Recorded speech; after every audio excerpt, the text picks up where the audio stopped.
If you upgraded from a Sony ZV-E10 or any level entry mirrorless camera to the Sony FX30, or this is your first mirrorless camera, you're super excited and you need to go shop for a memory card to start recording video. And while shopping, you find out that all SD cards are not the same. And then you find out there's another option for the Sony FX30, a CF Express Type A card. The price ranges from less than $10 to almost $1,600 when you're searching for the right SD or CF Express Type A memory card. In this video, I'm going to try to simplify what you need to know and share the memory card that I purchased. So I'm going to go over the two types of memory cards the Sony FX30 will accept, which are SD and CF Express Type A. I'm going to help you understand the symbols on the SD cards and share what key symbols to look for when purchasing for your next SD card for your FX30. Okay, to give you some context, I've been using the Sony ZV-E10. This is a beautiful camera. Absolutely love this. And I've been recording a majority of my YouTube videos in 4K 8-bit color at 24 frames per second. I've been using a $30 128GB SD card with no issues. And my new dilemma was, will this same type of card be optimal to record 4K in 10-bit 4.2.2 color at 24 to 60 frames per second with the brand new Sony FX30 to get the best quality. Also, I want to record in S&Q mode at 120 frames per second once in a blue moon, or at least try it. I will talk a bit more about that after, and watch till the end when I share what I purchased. To be safe, I did some research and this is what I found to guide me through my decision. Looking at the specifications to record 4K 10-bit at 60 frames per second for the Sony FX30, I will need a card that can write at 600 megabits per second. Now, the numbers you see on SD cards are much lower than 600, and you will normally see numbers like 170 megabytes per second or even 300 megabytes per second. Now, the main difference is megabits is a small b and megabytes is a big B.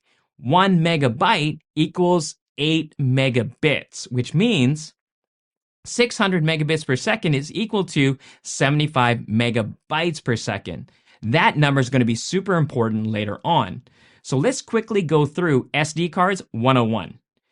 SD stands for Secure Digital.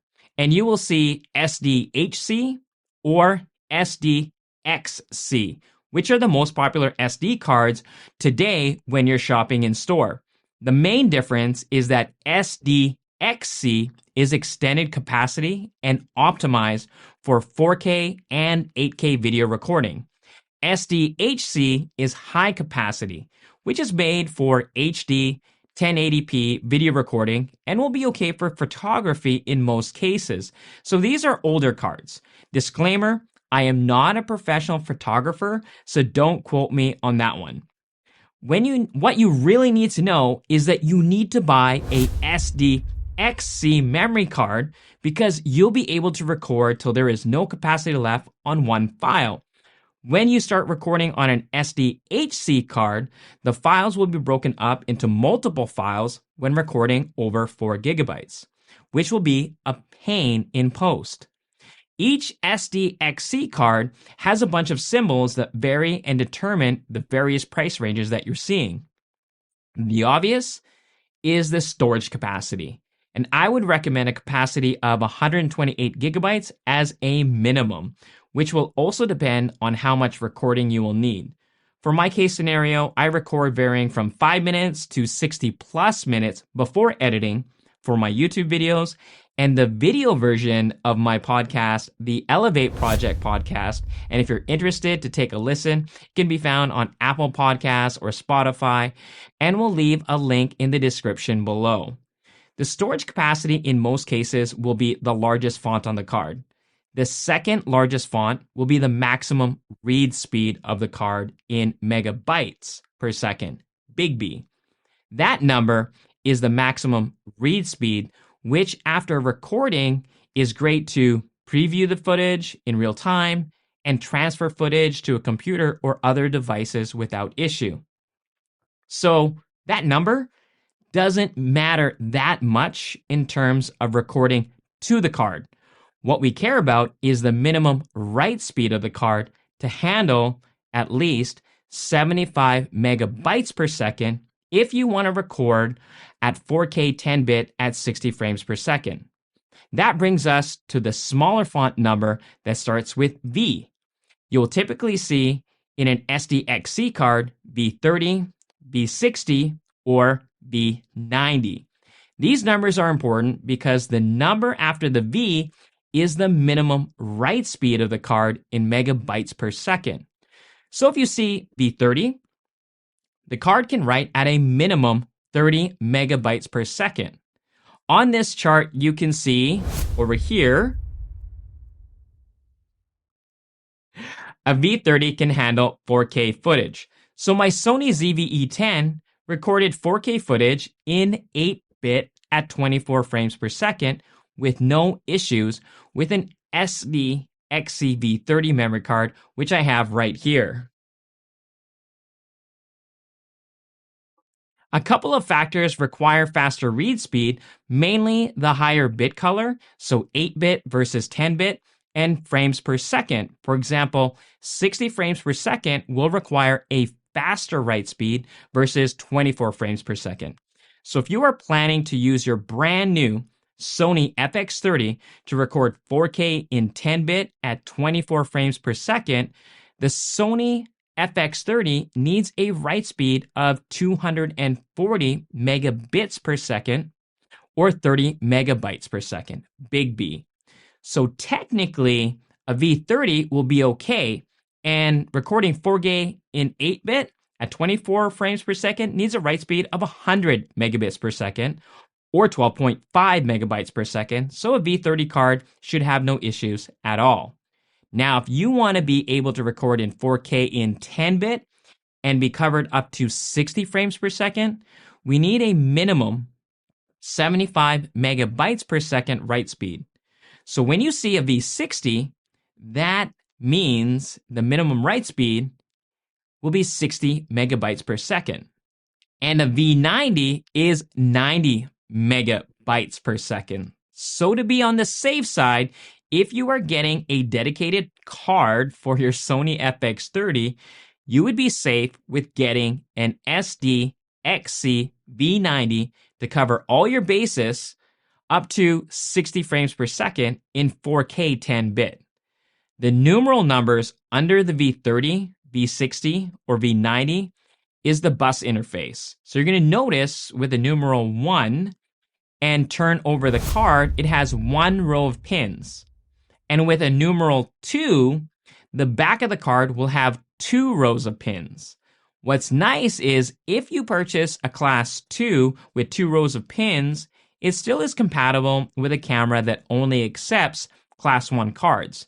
This means that the V number actually will be lower because it is only accessing write speeds only to one set of pins. I believe, I'm only assuming, and that's just my theory. In any case, the minimum and maximum write speeds will vary. So if I have an SDXC V90 Class 2, it will work in the Sony FX30, and I can use the same card in my Sony ZV-E10 that only writes to Class 1 cards, just writing at a slower speed. Those are the numbers and symbols you will need to be watching for. In most cases, if you're only shooting in 4K 10-bit up to 30 frames per second, you're going to be safe with even an SDXC V60.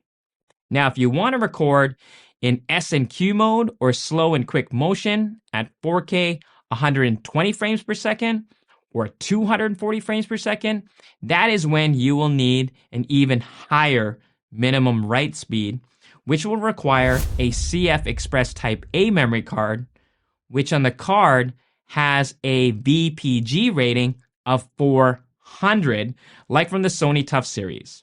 VPG stands for Video Performance Guarantee, which is a minimum write speed of 400 megabytes per second shown here.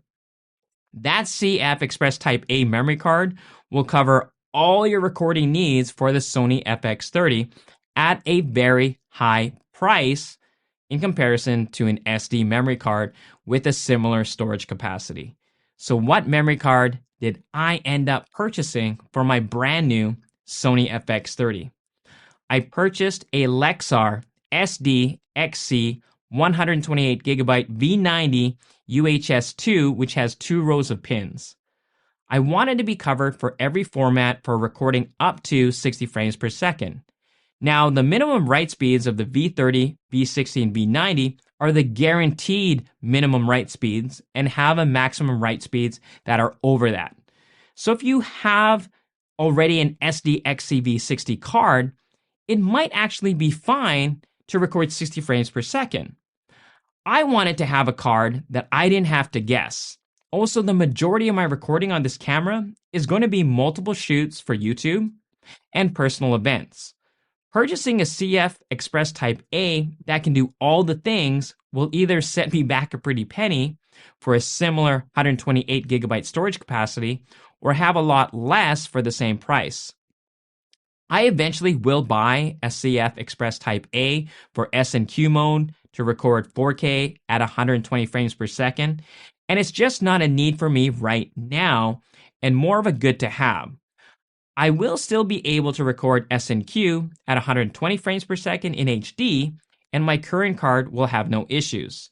The great thing about the Sony FX30 is that it does have 2 card slots that can be used with the same cards or different cards simultaneously and can even duplicate recording for backup. So when I do decide to purchase a CF Express Type A card, I will still be able to use the 128GB V90 SD card. Now, if that is your plan, be aware when recording to both cards, it will default write speed to the card that is slowest. So even if I purchased the CF Express Type A card and paired it with the V90 card in duplicate recording, it will default to the V90 90 megabytes per second to write on both cards. I hope that helps you in your memory card shopping, and if you found value in this video, you know what to do. It helps support the channel and lets me know to make more content like this one. Also on that note, if you do like this content, here are a couple videos to check out. Be safe, stay awesome, and I'll catch you in the next one.